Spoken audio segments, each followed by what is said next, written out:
कई सालों से लोग इंसाफ मांग रहे हैं बगराड़ी इशू के ऊपर।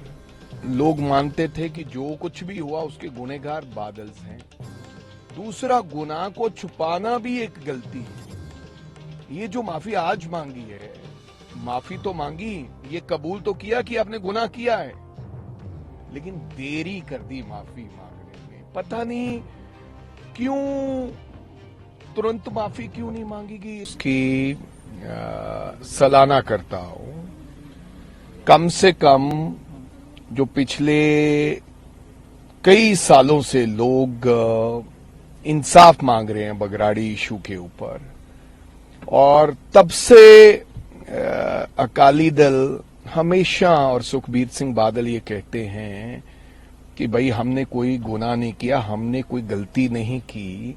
ये हर मंच पर और बड़ी बड़ी सभाओं में ये बोला। तो ये इसमें दो गलतियां हो गई थी। एक तो लोग मानते थे कि जो कुछ भी हुआ उसके गुनहगार बादल हैं।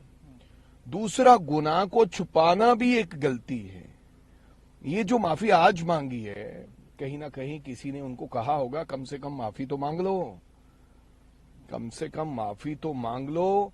पहले माफी मांगो। दूसरे का अकाली दल वालों ने जो अलग अलग हुआ अकाली दल, कि आप पहले माफी मांगो, आप मानो कि आपने गुनाह किया है।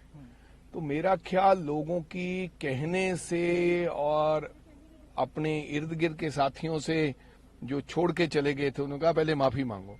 तो मैं समझता हूं कि चलो माफी तो मांगी, ये कबूल तो किया कि आपने गुनाह किया है, लेकिन देरी कर दी माफी मांगने में। पता नहीं क्यों तुरंत माफी क्यों नहीं मांगी गई। इतना कुछ होने के बावजूद आपने हर व्यक्ति को शेल्टर किया, आपने उन गुनहगारों को बचाने का काम किया जिन्होंने सिखों के ऊपर अत्याचार किया। गुरु ग्रंथ साहब महाराज की बेअदबी हुई, और कैसे वो एपिसोड पे एपिसोड रचा गया।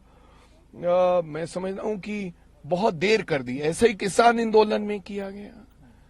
जब आप लोगों को ये कन्विंस कराने लग गए कि ये जो ये काले बिल कानून आए थे खेती के खिलाफ, ये सही हैं, तो जनता ने कहा ये आपके साइन है। बादल साहब ने भी कन्विंस किया कि इसमें आपको फायदा होगा। जब लोगों का रो देखा, जब लोगों ने धरना लगा दिया गेट के बाहर लगा के, तो फिर इनको कहना पड़ा कि नहीं, हम अपना मंत्री पद छोड़ते हैं। पहले साइन कर दिए, फिर मंत्री पद छोड़ा हरसिमरत कौर जी ने, और फिर उसका फायदा कोई नहीं हुआ। तो मेरे कहने का मतलब, जब आप सही समय पे सही जगह पर उस वक्त काम नहीं करोगे, मान लो किसी की शादी हो रही है, आप 6 साल बाद उसकी शादी में जाओगे तो कोई बात बनेगी नहीं। चलो कम से कम ये जरूर कह सकते हैं कि यार 6 साल बाद अपने गुनाहों की माफी मांगी, ये कबूल कर लिया कि मैं हमसे गुनाह हुआ है। नहीं तो रोज कटहरे में खड़ा करते थे दूसरी पार्टियों को, हमने तो कुछ किया ही नहीं है। देखो, हम कहते थे इन्होंने गुनाह किया है, जनता कहती थी इन्होंने गुनाह किया है, ये तमाम सिट के लोग कहते थे गुनाह किया है, दूसरी अब पार्टी आ गई वो कहते थे गुनाह किया है, तमाम जथेबंदियां जो हमारे संत महात्मा थे वो कहते थे गुनाह हुआ है, ये कहते थे गुनाह ही नहीं हुआ है। माने तो सही गुनाह हुआ है।